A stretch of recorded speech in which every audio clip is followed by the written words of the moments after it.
Para entender estas elecciones generales en Chile, tenemos el gusto de contar con la presencia de Daniel Abello, que es analista y experto en campañas electorales.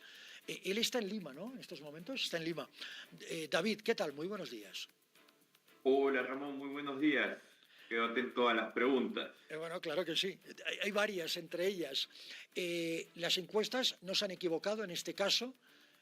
Cosa bastante extraña en los últimos tiempos en diferentes procesos electorales en América Latina, entre ellos Bolivia, y le dieron la victoria en primera vuelta, no suficiente, a Yanit Jara. ¿Qué virtudes y qué es lo que le ha llevado a Jara a ganar estas elecciones en primera vuelta? Una pequeña precisión antes, Ramón. Lo que quiera. La sorpresa fue de estas elecciones fue Franco Parisi. Sí, pero lo he dejado aparte porque primero, sí, Parisi es el gran outsider. ¿De acuerdo? Sí. Bien, vale, bien. Lo decía nada más por el tema de las encuestas, porque sí o sea, la academia y todas lo punteaban incluso hasta el 10%, ¿no? Y sí hubo una equivocación ahí, digamos, o sea, porque de 10 a 19% en un aproximado de 10 días es una diferencia bastante considerable.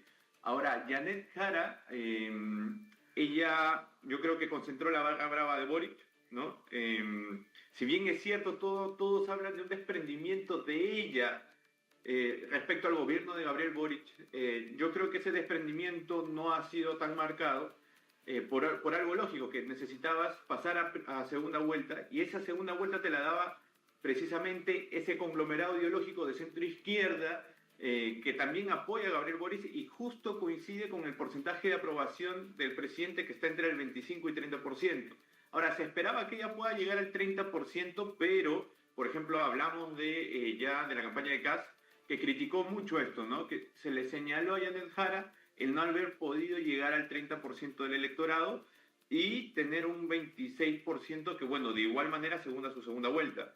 Y en esta segunda vuelta el desafío va a ser cómo ampliar el espectro del electorado para poder llegar a un porcentaje mayor y poder ganar la elección, ¿no? Kast sigue siendo el gran representante de la derecha. Yo creo que en segunda vuelta vamos a tener quizás un repunte de Kast. No creo que lo de Jara sea definitivo, pero el discurso de Kast contra la inmigración, acercándose mucho al mileinismo o al trumpismo, ha seducido a parte del electorado chileno, ¿verdad? Sí, son tres temas prioritarios. La seguridad, por ejemplo, seguridad. Electoral. Sí. Claro, que fue seguridad, migración y el tema económico. Cada candidato abordó cada uno de los temas con más acento. El acento que le puso Kast fue en el tema de seguridad y, es cierto, en un segundo lugar en el tema de migración. Y, por ejemplo, la candidata Jara fue en temas económicos con menos acento en seguridad y migración, y por ahí Kaiser, que sí fue mucho más duro en temas de migración. José Antonio Kast viene del le dicen ultra, pero es una derecha conservadora chilena que lo marcaba a él a la extrema derecha de Chile, pero surgió un movimiento libertario, el Partido Libertario, de hecho que así se llama el Partido Libertario chileno, con Johannes Kaiser, que ubicó un poco más al centro a José Antonio Kast. Por ejemplo, dentro de la propuesta de migración que tiene José Antonio Kast, está poner algunas cárceles que sean provisionales antes de que los extranjeros indocumentados regresen a los países.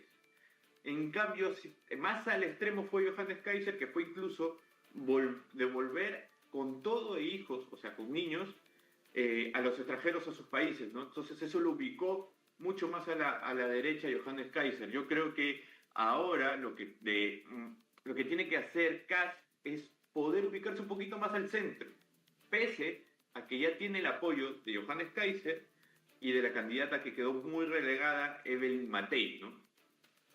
Ahora, sí, es verdad.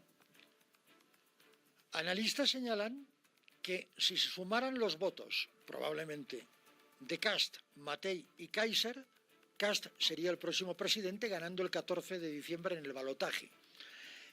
¿Qué es lo que juega a favor de Jara? ¿Y qué es lo que juega a favor de Kast? El voto diferencial vendría a ser este 18 punto y fracción por ciento, creo que es 4%, del tercer lugar de Franco Parisi.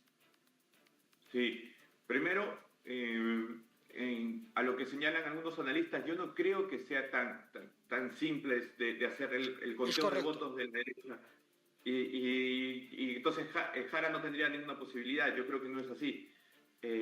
Como tú has dicho al principio, Jara puede dar la pelea. Lo interesante está en dónde puede dar la pelea y cada uno dónde se genera un espacio electoral para poder crecer en el porcentaje. Yo creo que José Antonio Kast lo que tienen es la derecha más dura. Pero hay votos que no necesariamente, por ejemplo, para Evelyn Matei, fueron de una derecha dura. Por ejemplo, la de Johannes Kaiser sí. Podemos hablar de un voto que es mucho más probable que vaya para casa. De Evelyn Matei no necesariamente, porque Evelyn Matei en la elección se ubicó al centro. De hecho, el eslogan de la campaña de la UDI era la derecha que une, que era una derecha más inclusiva, con programas como, por decir, el pie cero para que no pagues una inicial en el arriendo. Entonces, los votos de Kast, los votos de Evelyn Matei no necesariamente van a ir donde Kast. Eso es uno, ¿no? Ahora, lo que decías muy bien es que Franco Parisi, con casi 20% del electorado, tiene un electorado que no necesariamente va a ir para Jara. Entonces, ¿por qué? Porque en la elección pasada, no necesariamente va a ir para acá, perdón, porque en la elección pasada 2/3 de los votos de Parisi fueron para Boric y 1/3 fue para Kast. Entonces, el desafío de los dos es, el desafío de Kast es poder de verdad conglomerar los votos de derecha y centrarse ahí en una campaña que pueda ser repetitiva en esos espacios. Y el desafío de Janet Jara es convencer a los votantes pragmáticos que no creen en ideologías de Franco Parisi e ir por el electorado más blando de Evelyn Matei. Ahí se disputa la elección, creo yo. Es interesante lo que usted dice, pero ¿será tan fácil? Queda muy poco tiempo, queda un mes y, bueno, poquito menos de un mes. ¿Reconducir esta campaña o se van a mantener los mismos argumentos hasta el final? ¿Qué es lo que podría apuntalar más la candidatura de Jara y dónde debe ser más fuerte Kast? A su criterio, señora. Jara, yo creo que tiene que comenzar a ceder algunas cosas en temas de seguridad. Yo creo que ella ya hizo un primer ejercicio durante su proclamación de ganadora de primera vuelta, que fue: voy a recoger las ideas de Evelyn Matei, voy a recoger las ideas de Mario Enrique Ominami, voy a recoger las ideas de Franco Parisi, voy a recoger las ideas de Eduardo Artesi. Así comenzó a nombrar a cada uno de los candidatos y ahora está coqueteando con Franco Parisi, diciendo que sus propuestas han sido buenas, que han tenido un buen desempeño en campaña. Entonces, ya la candidata lo comenzó a hacer. Ahora, perdón que lo interrumpa, a Parisi le juega en contra una suerte de guerra sucia iniciada en su contra, pero realmente de una forma muy fuerte. Se le acusa, por ejemplo, de no haber prestado asistencia familiar a la familia de sus hijos, es decir, y tantas otras cosas más. Y eso, por supuesto, en redes sociales es el caldo de cultivo para hacer una campaña contra Parisi muy, muy dura. Está sucediendo en este instante. Yo creo que es interesante lo que planteas, ¿no? Atacando de la derecha, atacando a Parisi, deslegitima un poco. Sí, es interesante lo que planteas. Incluso él no hizo campaña en Chile en la elección presidencial pasada por esta denuncia familiar que tenía. Él hizo campañas en Estados Unidos. Correcto. Entonces, claro. Entonces, pero interesante lo que planteas, porque desde el minuto 1 Johannes Kaiser ya estaba atacando a Parisi. Sabiendo que lo que tú planteas es de legitimar un poco a este líder para fragmentar un poco la votación, ¿no? Yo creo que es interesante lo que planteas. De hecho, Johannes Kaiser lo hizo. Dijo que no pasó ni siquiera una hora de haber terminado la primera vuelta y Franco Parisi ya se puso en bandeja. Eso fue lo que dijo Johannes Kaiser, atacando a un comportamiento más de conveniencia de Franco Parisi que de convicciones, ¿no? Entonces, yo creo que por ahí se va a desarrollar un poco las estrategias, ver cómo hacen con el electorado desde ese 18% para poder llevarse la elección.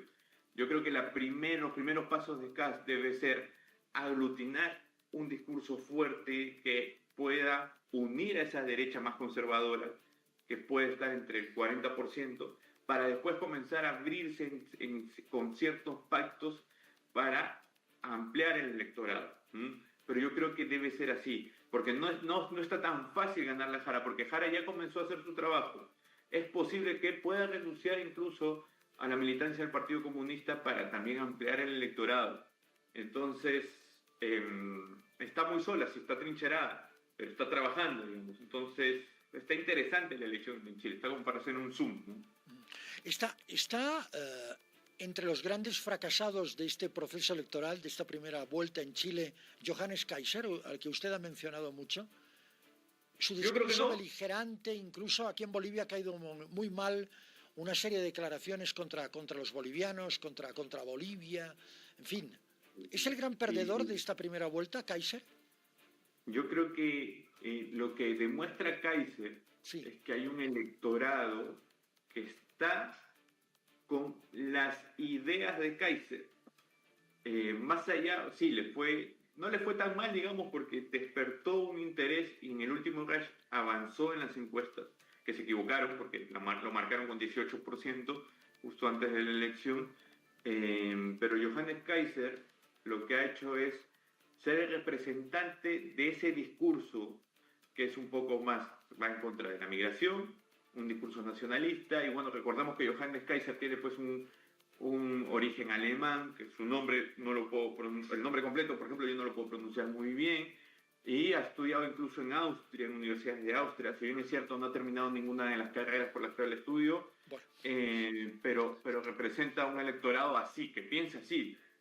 Entonces, ha abierto un espacio libertario en Chile, que antes estaba tomado por la derecha, no quiero mencionarlo mal, pero es una derecha que nace a partir de Pinochet, ¿no? Es la herencia del pinochetismo, David, es la herencia del pinochetismo, ¿no? Es la herencia del pinochetismo, exacto. Entonces, hay un espacio mucho más extremo, que él dice las cosas que mucha gente de esa derecha no dice. Entonces, se ha abierto un espacio ahí en Chile, ¿no? Que ya se había abierto en Argentina, pero en Argentina se abrió tras la crisis económica. En Chile se ha abierto tras, problemas de seguridad, pero se abrió porque alguien dijo cosas que mucha gente de derecha no estaba dispuesta a decir. Y a partir de ahí concentró el 5%, 6%, y ahí fue creciendo hasta el 13%, superando incluso a la UDI de Evelyn Matei. Entonces, es un espacio abierto en Chile. Otro espacio que se ha abierto en Chile es del centro más pragmático, que es representado por Franco Parisi, ¿no? Que el eslogan era ni fachos ni comunachos, que es más dirigido a emprendedores, empresarios, gente que es profesional, que está cansada de esa polarización, porque Chile, la polarización es tanta. Nosotros estuvimos haciendo campaña en la elección municipal, y hasta en una elección municipal te piden la ideología. Entonces, ¿cómo? Que eso normalmente... ¿Cómo? ¿Qué te piden? Es que no lo he entendido. ¿Qué le piden en una elección municipal? La ideología. Ideología.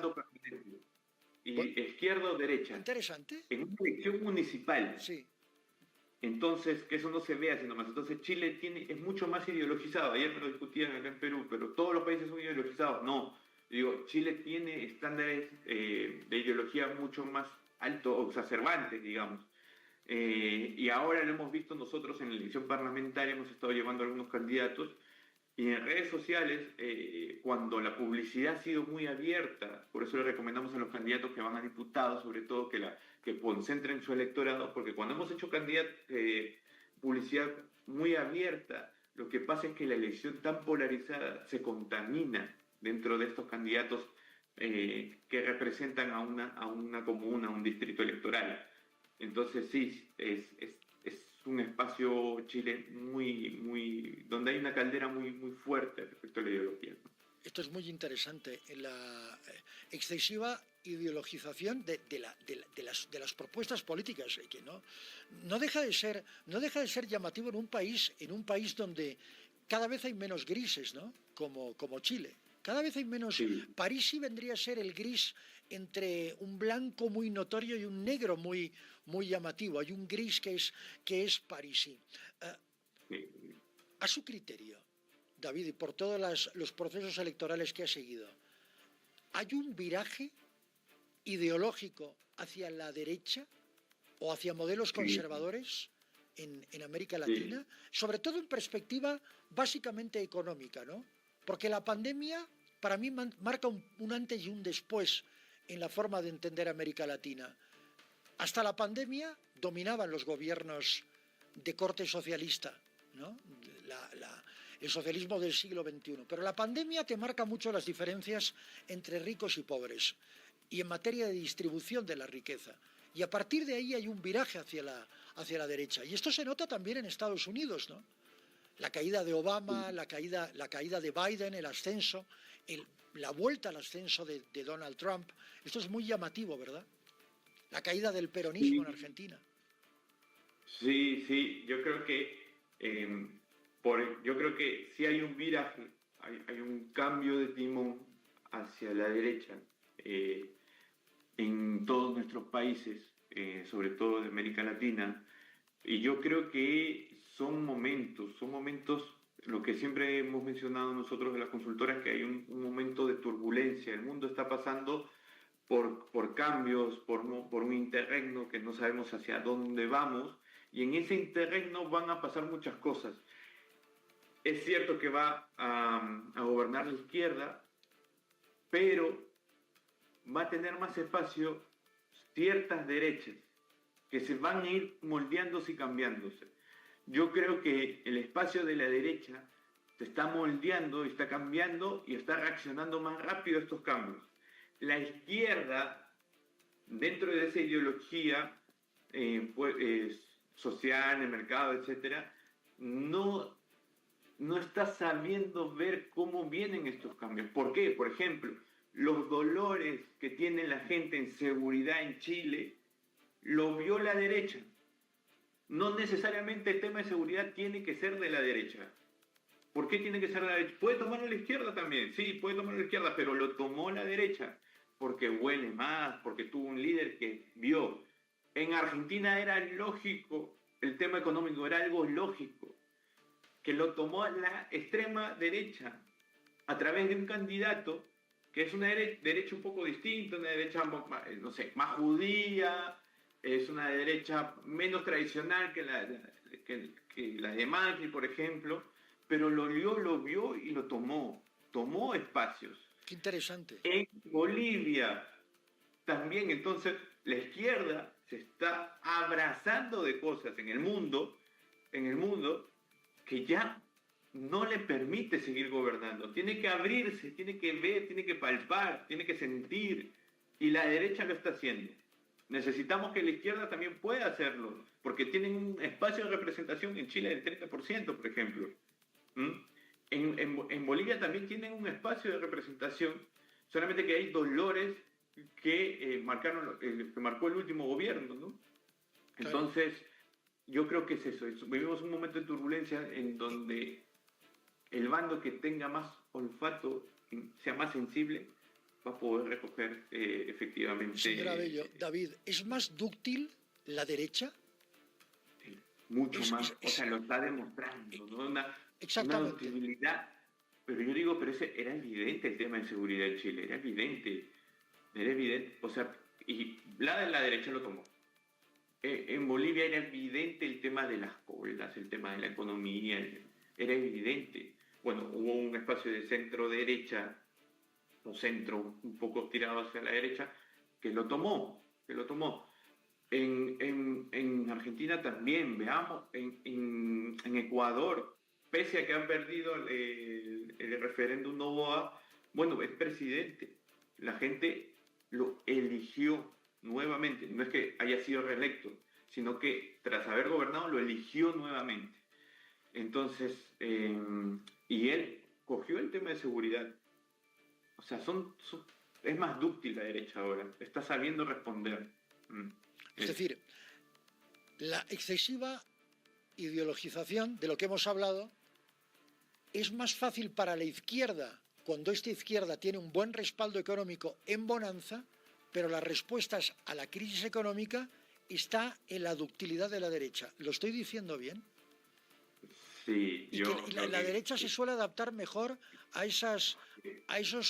Es decir, en la prosperidad está acostumbrada a estar, digamos, la derecha, en la prosperidad. Y en la desgracia, normalmente la izquierda no encuentra otra cosa que las viejas banderas de la revolución.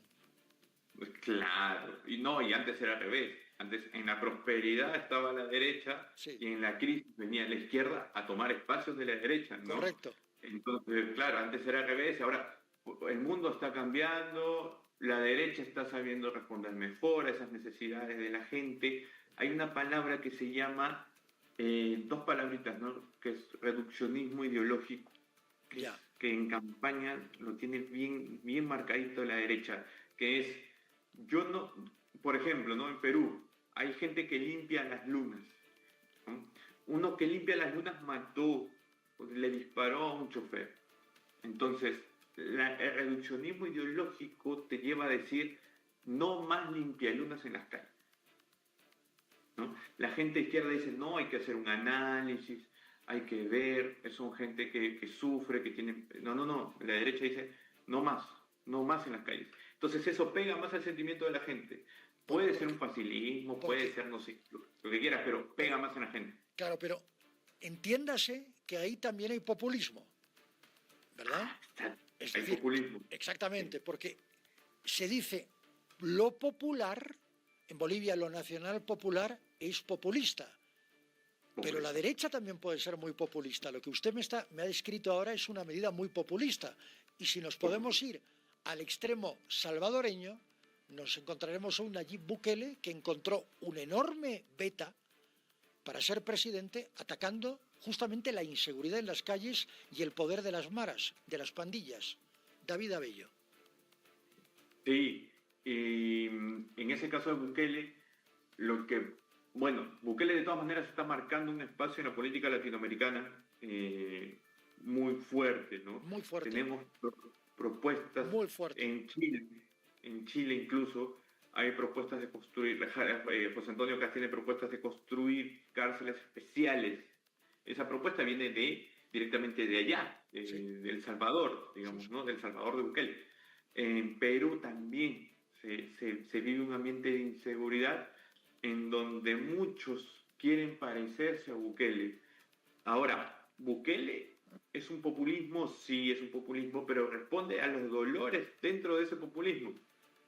O sea, no tiñamos el populismo como algo, puede ser retórico, negativo, algo hasta campañero, por así decirlo, pero la verdad es que ese populismo en campaña lo llevó a tener popularidad primero y ahora a tener un gobierno respaldado en las encuestas en la población, pese a, o de ahí discutamos si es dictador o no, pero ideológicamente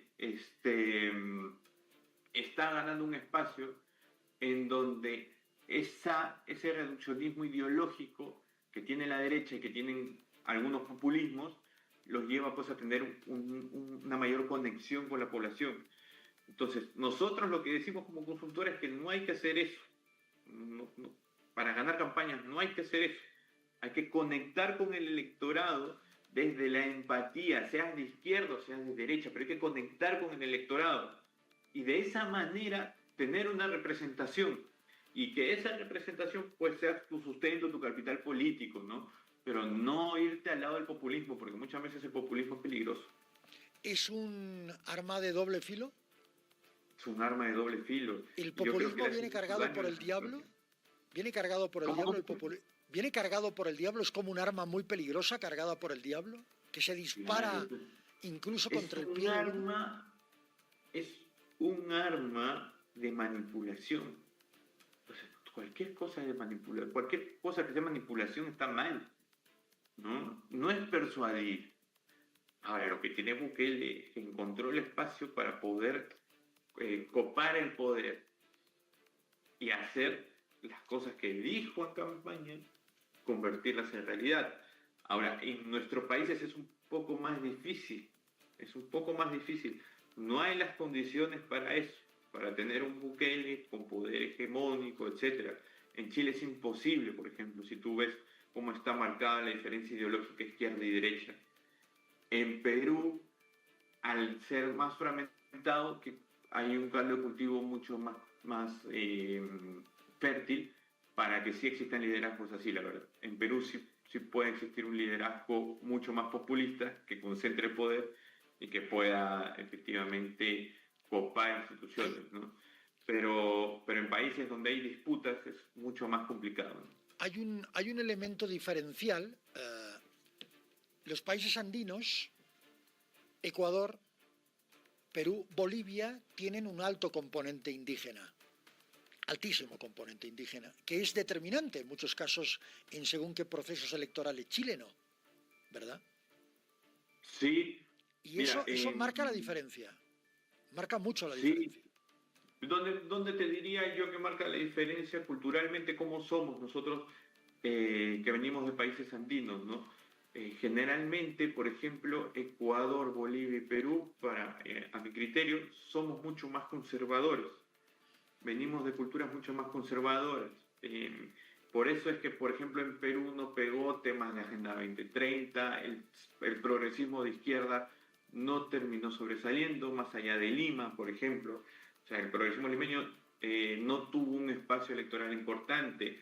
Tampoco en Ecuador, recordemos que las ideas de izquierda de Ecuador no se centran en el progresismo, sino más bien en una visión economicista, al igual que en Bolivia. En Bolivia no termina plegando ese progresismo y es porque nosotros como países andinos o con los genes andinos que tenemos, somos más conservadores, ¿no? Me incluye también, me incluye, porque, bueno, soy peruano, tengo esa cultura, ¿no? Que no solamente es limeña, sino es nacional. ¿Por dónde me doy cuenta? En que estas ideas que sí pegaron en Argentina y sí pegaron en Chile, que fue un progresismo de Agenda 2030, no llegó a Perú. Sí, se metió a través de las instituciones, del Estado, etcétera, pero electoralmente nunca tuvo un triunfo. Ni siquiera cuando hubo la emergencia del Sendero Luminoso, ¿se puede Pero considerar que ese es un hecho aislado? claro, yo lo que menciono es que son ideas liberales respecto al matrimonio igualitario, respecto De al acuerdo, aborto, entiendo ese aspecto, progresista, sí, entiendo esa parte progresismo. progresista, pero Perú Sí, tuvo un problema de terrorismo anclado en el corazón de Perú, vinculado con el narcotráfico, sin duda. Y eso se llamaba sí, Abimael Guzmán y Sendero Luminoso. sí, claro, ahí hubo otra vez un caldo de cultivo en donde las instituciones no se hacían cargo de los problemas de las personas. Y lo que hablábamos antes, ¿no? La izquierda normalmente en momentos de crisis tomaba esos espacios. Ahora la derecha en momentos de crisis toma esos espacios. En ese momento los pensamientos marxistas, leninistas, incluso hasta maoístas, demostradas por Sendero Luminoso, hicieron que, bueno, piensen en el poder del Estado a través de las armas. Y ahí hay un dolor, ¿no? Acá hay una polarización, ¿no? Porque Fujimori entra a gobernar 10 años, Sí, un primer gobierno muy bueno y un segundo gobierno marcado por temas de corrupción, muy pero marcado. muy marcado por temas de corrupción, pero de todas maneras hay una polarización porque con la entrada de Alberto Fujimori se termina el terrorismo, cae Abimael Guzmán dentro del gobierno de Alberto Fujimori y esa polarización es que uno un bando de izquierda le diga al otro que es un fujimorista, corruptos, etcétera, y del bando del fujimorismo, que es la derecha, al otro bando Con, le diga con un corruptos. detalle, Eso es lo detalle feo. histórico, perdón, con un detalle que es un hecho histórico que no es mínimo. La toma de rehenes a la Embajada de Japón. Por Que para mí ejemplo, es el detonante, sí, y eso lo eleva a Fujimori a ser una figura internacional, claro, ¿no? claro. Por el rescate. Con un Vladimiro Entonces, por ahí, Montesinos muy potente en medio de todo esto. o un Vladimiro que va a salir, si no me equivoco, en un par de años, si no me equivoco, va a Sí, salir de sí, la ficción. es correcto. Y hay una polarización que se enmarca, hay una herida ahí abierta, ¿no? Hay una herida, no hay una reconciliación, más bien todo lo contrario, una división tras esa herida que hace que todavía polaricemos las elecciones en fujimorismo, antifujimorismo, que creo que ya para esta elección se va a acabar, ¿no? Eso. Con Keiko, con la hija Keiko Fujimori, que lo va a intentar una vez más. Keiko lo va a intentar una vez más. Acá hay una broma que ella no le va a ganar a nadie, como Sandra, como el caso de Sandra Torres en Guatemala, digamos que perdió ahora último con Bernardo Arévalo. Es verdad. Pero está el panorama abierto porque ya la polarización no existe. Entonces, al no haber la polarización, los estándares de negatividad hacia la candidata Keiko Fujimori disminuyen y por lo tanto tiene la posibilidad de ampliar su electorado en segunda vuelta. El problema de Keiko es la segunda vuelta, ¿no? David Abello, ha sido un verdadero placer conversar con usted, de verdad. Y No, aprendo mucho de estrategia política. no, Es usted un experto, de gracias verdad. a ti. Aquí Eduard Roca, que es un genio, consiguió sus datos y me ha parecido un privilegio contar con usted esta mañana. Encantado. No, el gusto es mío, es de nosotros. Ramón, referenciando tu programa, sé que tienes muchas visualizaciones, muchas vistas, eres un referente. Sabía que la conversación iba a ser así también, por eso me preparé para estar contigo, así que... Se nota la preparación es simplemente excelsa. Le agradezco mucho por haberse dedicado. Y la audiencia lo agradece, de verdad, que en realidad lo hacemos para ellos. David Abello, un abrazo enorme, gracias. Hasta pronto. Abrazo, Ramón, muchas gracias. Hasta pronto. Un placer.